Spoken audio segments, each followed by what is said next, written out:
ఈ ప్రపంచంలో అందరూ మంచివారే. కానీ అప్పుడప్పుడు సందర్భం, పరిస్థితి వాళ్ళని ఒక బద్మాషుల్లాగా తయారు చేస్తుంది. మా ఈ బద్మాష్ సార్ సార్ సినిమా సార్ అది. నువ్వు ఎప్పుడు వచ్చావు? పనిసి ఉన్నాను సార్. నేను సినిమా గురించి చెప్తున్నాను. ఓకే చెప్పండి. నేనేం అనలేదండి, ఆయనే అన్నాడండి. మా హీరో ఈ సినిమాలో ఇతని జీవితంలో ఒక పరిస్థితి ఆయన తెలిసి తెలియకుండా ఒక తప్పుదారి పట్టిస్తుంది. అందుకే బద్మాష్లా తయారవుతాడు. బట్ తెలిసి తెలియకుండా ఒక బంపర్ ఆఫర్ కూడా వస్తుంది, కొడతాడు. అది మిగుల్చుకుంటాడా, దాని నుంచి బయటకు వస్తాడా అన్నదే మా ఈ బద్మాషోల బంపర్ ఆఫర్. ఇది ప్రాక్టికల్గా ఈ ప్రపంచంలో జరుగుతున్న వాతావరణంలో ఉండే ఇన్సిడెంట్స్, దాని మీద బేస్ చేసి మేము ఈ సినిమా తీశాము. నాకు తెలుసు మీరందరూ ఈ సినిమాని డెఫినెట్గా ఆదరిస్తారని, ఆదరించి మమ్మల్ని ఆశీర్వదించి, అదిగో మా ప్రొడ్యూసర్ గారు సైలెంట్గా కూర్చున్నారు, వారికి కనక వర్షం కురిపిస్తారని నేను నమ్ముతున్నాను. సినిమా గురించి ఎక్కువ చెప్పాలి అనుకుంటున్నాను, కానీ చెప్తే రివీల్ చేసేస్తామని వద్దు కదా. సినిమా చూస్తే బాగుంటుంది. మర్చిపోకండి, December 29th బద్మాష్ వాళ్ళకి bumper offer. బద్మాష్ Gallaki bumper offer అంటూ 29 మన ముందుకు వస్తున్నారు. అండ్ చాలా చెప్పకూడని విషయాలు చెప్పకుండానే అలాగే అట్టు పెడుతూ మన కోసం ఈ ఇంటర్వ్యూలో కూర్చున్నారు శుభలేఖ సుధాకర్ గారు అండ్ హీరో సంతోష్ గారు అండ్ ప్రొడ్యూసర్ గారు. సో వాళ్ళ మాటల్లో ఈ మూవీ ఎలా ఉండబోతుంది అడిగి తెలుసుకున్నాం. నమస్తే సార్. సో ఎలా ఉన్నారు? అలానా? చాలా బాగున్నారు. బిజినెస్ మీరు ఎప్పుడు కూడా ఇంకే sir. Coming to the Badmash Gallaki bumper offer. So బద్మాష్ గాళ్ళు ఉన్నారు అన్నారు, బద్మాష్ గాళ్ళతో మీరేం చేస్తున్నారు ఈ సినిమాలో? నేను బద్మాష్ గాడిని. లైక్ మైండ్స్ జాయిన్స్ టుగెదర్ అన్నారు, birds of same feather flock together. అందుకనే మేమందరం బద్మాష్ గాళ్ళమే సినిమాలో, బయట కాదు. బయట ఎందుకంటే సినిమాలో. సో ఇగో మనం బయట కాదు అని చెప్పానుకుంటే వాళ్ళందరికి ఎలా ఉంటుందంటే, ఓహో బయట వీళ్ళు ఇలాంటి వాళ్ళు, దాని బదులు ఒప్పేసుకుంటే బెటర్. బయట కాదు, లోపల కాదు, ఏది కాదు. సినిమా చూసిన వాళ్ళకి అర్థమవుతుంది. అవునా కాదు, సినిమా చూసే తెలుస్తుంది.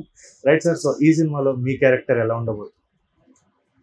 నాది ఒక తండ్రి పాత్ర, మిడిల్ క్లాస్ ఫ్యామిలీ. తెలిసి తెలియకుండా ఒక పరిస్థితుల్లో ఇరుక్కుంటారు. ఇప్పుడు చాలా స్ట్రైట్ ఫార్వర్డ్ మంచివాడు. అండ్ ఈ కాలంలో మీకు తెలిసిందే కదా, మంచితనం అన్నది పనికిరాదు. ఆ సందర్భంలో ఇరుక్కుంటాను అనమాట. ఆ దీని నుంచి నేను ఎలా బయటకు వస్తాను, వీళ్ళు నా జీవితంలో ఎలా కలుస్తారు, ఎందుకు కలుస్తారు, వీళ్ళ దగ్గర నుంచి నేను ఎలా సహాయం పొందుతాను అన్నదే. అది స్మాల్ చిన్న ట్విస్ట్ ఉంది, అది కనుక రివీల్ చేసేస్తే మా మొత్తం సినిమా. సో మీ క్యారెక్టర్ గురించి సినిమాలో? బద్మాష్ एक, बदमाश दो कहाँ है? दो on the way. On the way बदमाश 2. ఓకే. సో ఇందులో రమేష్ క్యారెక్టర్ చేస్తున్నాను. ఫస్ట్ థింగ్ ఏంటంటే, రవి చావలి గారు లాంటి పెద్ద డైరెక్టర్తో చేయడం ఐఎమ్ బ్లెస్డ్. అలాంటి పెద్ద డైరెక్టర్తో హీరోగా లాంచ్ అవ్వడం అనేది లక్కీ ఫీల్ అవుతున్నాను. అండ్ సార్ లాంటి చిన్నప్పటి నుంచి చూస్తున్నాం సార్ యాక్టింగ్. ఒక ఓన్ పర్సన్, చిన్నప్పటి నుంచి సార్కి మాకు కనెక్షన్ లేకపోయినా వాళ్ళని ఎలా చూస్తాం అంటే మన ఇంట్లో మనుషులా చూస్తాం. అలాంటి పర్సన్తో వర్క్ చేయడం ఇంకా లక్కీగా ఫీల్ అవుతున్నాము. సినిమా బాగా వచ్చింది అండ్ రవి చావలి గారి స్టైల్లో ఉంటుంది. స్టార్టింగ్ నుంచి ఎండ్ వరకు రన్నింగ్ ఉంటుంది, మీకు ఎక్కడ బోర్ కొట్టకుండా చాలా ఎంటర్టైనింగ్ ఉంటుంది. ఓకే. సో ప్రొడ్యూసర్ గారు, ఈ సినిమా మీకు కథ చెప్పినప్పుడు డైరెక్టర్ గారు పెట్టుబడి పెట్టవచ్చు అంటే చాలా వరకు ఈ రోజుల్లో సినిమాలు థియేటర్కి జనాలు అనేది కష్టం అవుతుంది. సో ఈ సినిమా ఏ నమ్మకంతో మీరు ముందుకు వచ్చారు? డైరెక్టర్ గారు పెద్ద డైరెక్టర్ గారు, ఆల్రెడీ నంది అవార్డు గ్రహీత, చాలా పెద్ద పెద్ద హీరోలతో చేసేసే అనుభవం ఉంది. సార్ ఉన్నారు ఎలాగో పెద్ద టెక్నిక్ హీరో వాళ్ళు, కొత్త వాళ్ళు అయినా కూడా టెక్నీషియన్స్ అందరూ చాలా పేరున్న టెక్నీషియన్స్. ఖచ్చితంగా ఎటువంటి పరిస్థితుల్లో కూడా మనం పెట్టిన డబ్బుకు ₹1కి ₹10 వచ్చే సినిమానే అవుతుంది అని అన్న నమ్మకం మొదటి నుంచి ఉండదు. ఇక్కడ నేను ఒక చిన్న విషయం, ఇవాళ ఉన్న ఆడియన్స్ పాయింట్ ఆఫ్ వ్యూలో వాళ్ళ కొత్త పాత అని చూడండి, వాళ్ళు ఓన్లీ చూసేది కంటెంట్. ఆ కంటెంట్ కనుక బ్రహ్మాండంగా ఉండి అది వాళ్ళకి మనసుకు అర్థిస్తుందంటే, ప్రతి జీవితమే నవరసాలతో కూడింది. ప్రతి ఒక్కళ్ళ జీవితంలోనూ ఏదో ఒక సందర్భం, ఏదో ఒక ఇన్సిడెంట్ తగులుతూనే ఉంటాయి. దాన్ని మన సినిమాకు రిఫ్లెక్ట్ అవుతాం. నాకు తెలిసి డెఫినెట్గా ఈ పాయింట్ ఇప్పుడు యాక్చువల్గా చాలామంది జీవితాల్లో జరిగింది. దానివల్ల ఎఫెక్ట్ అయిన వాళ్ళు ఉన్నారు, దానివల్ల నుంచి బయటకు వచ్చిన వాళ్ళు ఉన్నారు. సో ఆ నమ్మకం నాకు.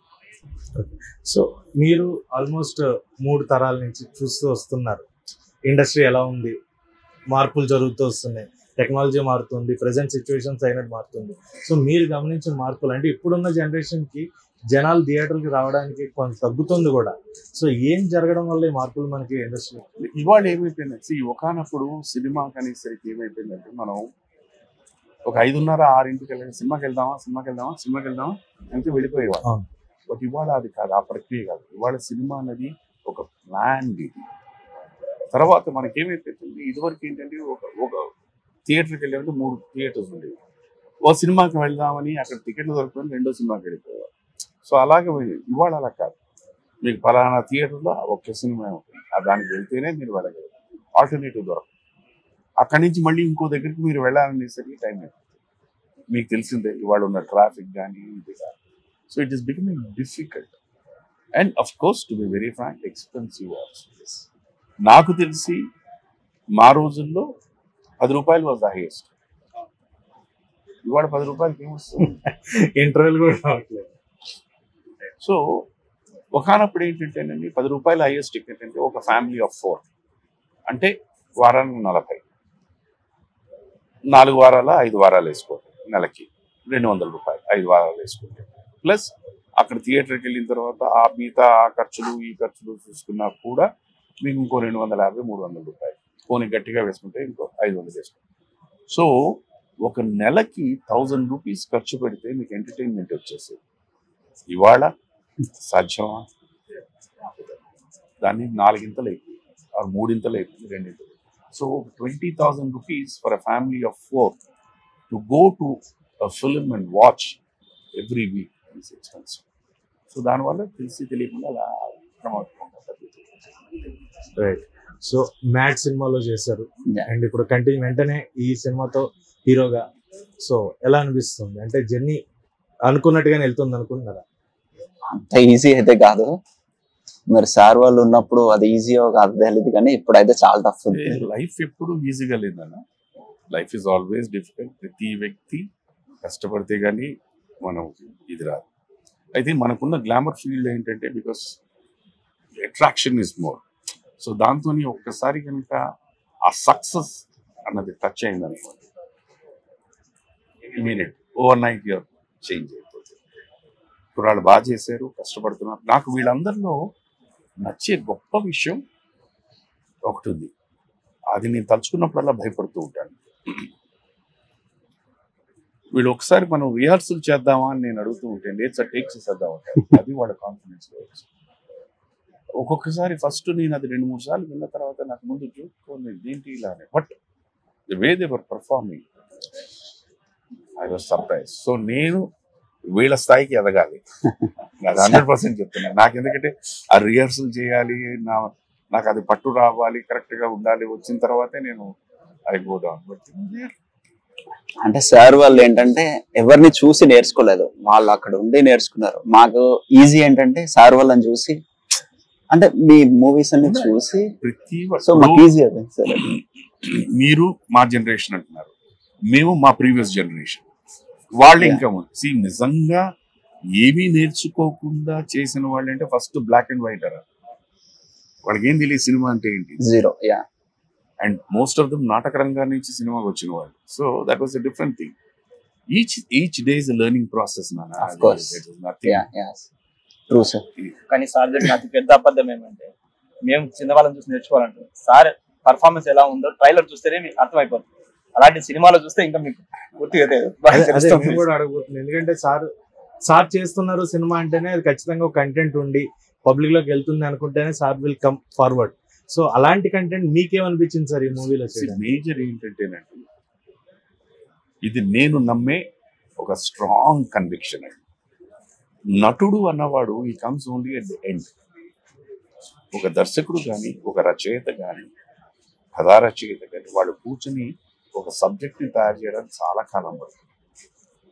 దాంట్లో అనేక రకాల పాత్రలు ఈ పాత్రకి పలానా వాళ్ళు, ఈ పాత్రకి పలానా వాళ్ళు అని వాళ్ళు అనుకుని మా దగ్గరకు వస్తారు.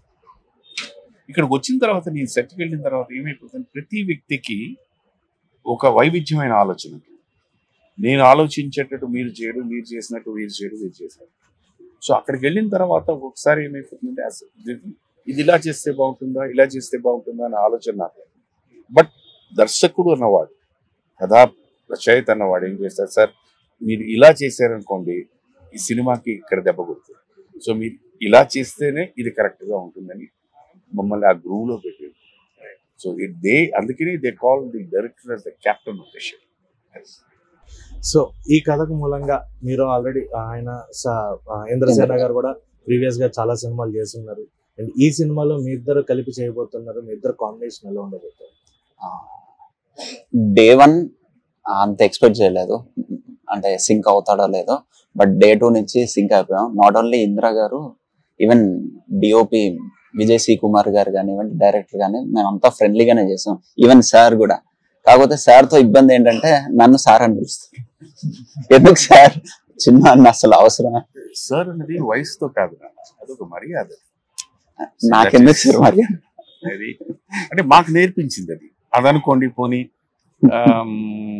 నాకున్న ఒక మైనస్ క్వాలిటీ అనుకోండి. ఎందుకంటే నేను సినిమా ఇండస్ట్రీకి రాకముందు మీకు చెప్పిందే హోటల్ ఇండస్ట్రీలో పనిచేసిన వాడిని. సో అక్కడ డెఫినెట్గా అందరినీ సార్ అనే పిలవాలి. సో అది అలవాటు అయిపోయింది. సార్ ఈ మూవీలో మీరు ఈ కాలం కుర్రాలతో మొత్తం అంతా కూడా ఈ జనరేషన్ వాళ్ళతో చేసుకుంటూ వచ్చారు. అండ్ మీరు ప్రీవియస్ గా ఓల్డ్ జనరేషన్ పెద్ద డైరెక్టర్స్ వీళ్ళతో కూడా చేశారు. అప్పుడున్న దానికి ఇప్పుడున్న దానికి డిఫరెన్సెస్ ఏమైనా చూస్తున్నారు? యాక్టర్స్ లో కానీ, డైరెక్టర్స్ టేకింగ్ లో కానీ ఏదైనా? ఇందాక చెప్పింది confidence levels. The confidence levels of these boys are somewhere great, no doubt about it. Taking దీంట్లో ఏమైపోయిందంటే today the biggest advantage digital వచ్చేసరికి ఇట్స్ మోర్ ఫ్లెక్సిబుల్. సో ఆ రోజుల్లో ఫిల్మ్ అనేసరికి ఏంటంటే మనకి ఇంత ఫుటేజే ఉండాలి మీకు. ఎందుకంటే నాట్ ఓన్లీ మీరు తీయడం కాదు, ఎందుకంటే ఒక్కొక్క నిర్మాతకి ఇన్ని రోల్స్ అనే ఇచ్చేవారు. Okay, that is the fixed ఇదనమాట, ఆ కోటా దీని మీద. సో మీకు అది అయిపోయింది లేదు అని అనుకుంటే మీరు బయట ఎక్కడ మళ్ళీ బ్లాక్ లో కొనుక్కోవచ్చు. వాళ్ళ ఈ డిజిటల్ దీని మీద ఆ ప్రాబ్లం లేదు. సో ఒక దర్శకుడు కానీ ఒక సీన్ తీసిన తర్వాత ఇది బాగుంది మనం ఇలా అనుకున్నాం, దీన్ని మళ్ళీ ఇంకో యాంగిల్లో తీద్దాము అనుకున్నా ఫ్లెక్సిబిలిటీ అవుతుంది. ప్రతి దీనికి ఒకటి ఉందండి, there is a plus and minus. ఆ ప్లస్ ని కనుక మనం వాడుకుంటే it is always wonderful. Sir అప్పుడు మానిటర్స్ ఉండేదా సార్? మానిటర్స్ అనేది ఇట్ వాజ్ ఓన్లీ అంటే ఒక దర్శకుడు జస్ట్ అలాగా అది చూస్తూ మనకి 2 కళ్ళు ఉంటే ఈ ఫోకస్ ఇలాగే ఉండదు. బట్ ఆ దీంట్లో జరుగుతున్నట్టు ఇక్కడ అందరినీ చూస్తూ ఓకే చేసుకుంటూ వెళ్ళాలి. నాకు బాగా గుర్తు, నేను వచ్చిన కొత్తల్లో రష్ వచ్చేది. అంటే షూట్ చేసిందంతా నెగిటివ్ని ఇచ్చేసి ప్రింట్ చేసి వచ్చేది. ఆ రోజు రష్ వస్తుంది అనేసరికి దర్శకుడు కానీ, నిర్మాత కానీ, కెమెరామెన్ కానీ, నటీనటులు కానీ ఇలా ఉండేవారు. ఎందుకంటే ఏం వస్తుందో ఏం చేస్తామో అలా. ఇవాళ వీళ్ళకి భయం లేదు. ఇవాళ ఎందుకంటే కరెక్ట్ గా what is going to be on the screen వీళ్ళు చూసేస్తాం. మానిటర్ ఆన్లైన్ ఎడిటింగ్ కూడా అప్పుడే ఎడిట్ అయిపోతుంది, అప్పుడే సాంగ్స్ వచ్చాయి. సో దట్ అడ్వాంటేజ్ వీళ్ళకి ఉంది. సో దాని కరెక్షన్స్ కి వీళ్ళకి ఈజీగా. బట్ స్టిల్ సార్ వాళ్ళు అప్పుడు ఆ రీల్లో తీసినప్పుడు మీకు బ్యాక్గ్రౌండ్ లో కానీ ఎక్కడ కానీ ఏ డిస్టర్బెన్స్ ఉండదు అండ్ ఫోకస్ ఉండదు, ఫోకస్ పర్ఫెక్ట్ ఉంటుంది. ఇప్పుడు ఒక 3-4 టైమ్స్ ఫోకస్ అవుట్ అయ్యి మళ్ళీ మానిటర్ లో వచ్చి చూసి కెమెరాలు మారిపోయినాయి. ఇప్పుడు ఏంటంటే cameras become so sophisticated. So మీరు నమ్ముతారా లేదా, ఇప్పుడు ఎదురుగుండా మనకి క్యానన్ కెమెరా పెట్టుకుని సినిమా షూటింగ్ చేస్తున్నారు. మాకు ఒకనప్పుడు ఇది చూస్తుంటే స్టిల్ ఫోటోగ్రఫీలో సో ఇదా కెమెరా ఇంతేనా అనిపిస్తుంది, ఇది ఇంతే అంతే. Right sir. సో అప్పుడు లాస్ట్ క్వశ్చన్, డైరెక్టర్స్ ఒక సంవత్సరంలో, డైరెక్టర్లే కాదు యాక్టర్లు మీరు కూడా సంవత్సరంలో 6 సినిమాలు 10 సినిమాలు, కృష్ణ గారు హీరోగా ఉండి ఒకే సంవత్సరంలో 18 సినిమాలు చేసిన వాళ్ళు. కానీ ఈ కాలంలో అది తగ్గుతోంది కంపేర్ టు చూసుకుంటే కనుక. ఒక మనిషి సంవత్సరానికి ఒక సినిమా చేసినా చాలు అనే పొజిషన్కి వచ్చింది. దాన్ని ఎలా తీసుకోవాలో దానికి నాలాంటి వాడికి కొంచెం కష్టమైనట్టు చెప్పడం. మేబీ మన హాలీవుడ్ స్టైల్ ఫాలో అవుతున్నారు అనుకుందాం. ఎందుకంటే హాలీవుడ్లో కూడా వాడు ఒక సినిమా ఒప్పుకున్నారంటే అది ఫినిష్ అయిన తర్వాత కొత్త సినిమాకి వెళ్ళారు. అది మేజర్ ఏంటంటే ఆ పాత్ర తాలూకా వేషధారణ, తర్వాత ఆ బాడీ మెయింటెనెన్స్, దీనికోసం. సో ఆ జోనర్లోకి వచ్చి ఇప్పుడు ఉన్న వాళ్ళందరూ అలా పనిచేస్తున్నారని అనుకోవచ్చు. ఒకటి. 2, you can say safe bet అని అనుకోవచ్చు. ఇంకా దాని అండ్ ఇంటర్నేషనల్ గా చూస్తున్నారు కాబట్టి డెఫినెట్లీ ఆ కేర్ తీసుకుంటారు. ఎవరు హరిబరి ఎవరు చేయట్లేదు, ఎవరు చేయట్లేదు. బట్ జనాల్లోకి వెళ్ళాలి అని ఉన్న కంటెంట్ ని కూడా క్రిస్ప్ గా చేసుకునే టైం ని ఇదివరకు నిడివి 3 గంటలున్నా చూసేవారు జనాలు. ఇప్పుడు 2 గంటలు ఒక పాట పెట్టి 2 పాటలు పెడితే అయిపోతుంది. అప్పుడు 6 పాటలు కంపల్సరీ ఉండేది మన ఆ ఒక 10-15 ఇయర్స్.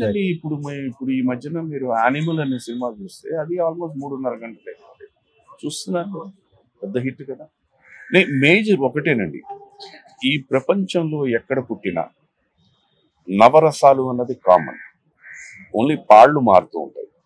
సో ఏ వ్యక్తినైనా వాళ్ళకి సంబంధించిన ఆ ఎమోషన్ ని, ఈవెన్ ఇఫ్ ఇట్ ఈస్ -0.0000000.1 మీరు ట్రికిల్ చేయగలిగితే they will respond. So 29th ఈ బద్మాష్ గాళ్ళకి బంపర్ ఆఫర్ అనేది వస్తుంది. సో మీకు ఈ సినిమా ఖచ్చితంగా ఒక బంపర్ ఆఫర్ అవ్వాలని మనస్ఫూర్తిగా, అండ్ సార్ బ్లెస్సింగ్స్ తోటి ఆటోమేటిక్ గా ఖచ్చితంగా. అంటే సార్ కూడా బ్లెస్సింగ్స్ కావాలి. మీకు దేవుడు బ్లెస్సింగ్స్, సినిమాకి మీ బ్లెస్సింగ్స్. ఎందుకంటే మీరు చేస్తున్నారంటేనే ఖచ్చితంగా ఒక హోప్ అనేది సినిమా. మా బ్లెస్సింగ్స్ అనేది ఏంటంటే, వన్స్ నేను అక్కడ వెళ్ళిన తర్వాత the maximum way I can cooperate అన్నదే. అలాగా ఫ్రెండ్లీ. Super sir. నాకు క్వశ్చన్ సార్, చెప్పండి. మీరు ఎన్ని మంచి characters, I mean comedy and sentiment అన్ని చేశారు కదా, ద్రోహిలో మీరు చేసిన క్యారెక్టర్ గురించి చెప్తారా? అది నాకు ఫేవరెట్ సార్. అంటే నేను చాలా సార్లు చూసినప్పుడు చాలా బాగుంటది అది. అదే నేను ఇంతకు చెప్పింది కదండి. అదేమైపోతుందంటే, నువ్వు ఒక కథా రచయిత కనుక ఒక పాత్రని డిజైన్ చేసి ఈ దీంట్లో ఈయన ఫిట్ అవుతాడు అని పెట్టుకున్న తర్వాత ఆల్మోస్ట్ ఏమైపోయిందంటే ఒక 50% వాడు రాసిన పాత్రలోనే ఎలివేట్ అయిపోయింది. అండ్ ఆ సన్నివేశం ఆ కథకి సంబంధించిన ఒక యాప్ సీన్ అయిందండి. సో మీరు ఇంత చేసినా అది అంతలాగుంటుంది. మళ్ళీ ఎవరు పిలవలేదు. బాగుండదు సార్. మీరేమో అంటున్నారు ఆ సీన్ బ్రహ్మాండం అని. నాకు ఇప్పటికీ అది చాలా మంది అంటారు నేను మిమ్మల్ని చంపేయాలనిపించిందండి అని. బట్ నేను ఆలోచించుకున్నప్పుడు ప్రొడ్యూసర్ కి డైరెక్టర్ నచ్చలేదేమో, అందుకే నన్ను పిలవట్లేదు. ప్రేక్షకులు జీర్ణించుకోలేదు. మీ వాయిస్ కూడా యాక్టింగ్ చేస్తుంది సార్, పర్ఫార్మ్ చేస్తుంది సార్. వాయిస్ KGF లో కానీ ఇందులో ఏమైనా చేశారు సార్? సెలార్ లో అలాంటి చేయండి సార్, బాగుంటది. నాకు చెయ్యాలని ఉంటుంది, రాసేవాళ్ళు రావాలి, ఇచ్చేవాళ్ళు రావాలి. Okay, you're ready to do anything. Super. ఒక్కటి నాన్న, as an actor, as a మీకు సీనియర్, 24/7 365 days ఐఎమ్ ఎనర్జెటిక్. ఎప్పుడు ఏ అవకాశం వస్తుందో ఎవరికి తెలియదు. ఆ వచ్చినప్పుడు ఆ ఎనర్జీ అంతా దానికి పెట్టేస్తారు. డీలా పన్ను చేసుకుంటూ వెళ్తాను. వచ్చింది ఓకే ఫైన్. ఆ ఉన్న దాంట్లో ఎంత బాగా చేయగలుగుతాం అన్నది మనది. Rest god, audience. మీరు మమ్మల్ని ఎప్పుడు మోసం చేయలేదు, మోసం చేయరు కూడా. Please watch this film Badmash Gallaki bumper offer December 29th nearby your theaters. And last but never the least, Merry Christmas to all of you, Happy New Year and Happy Sankranti.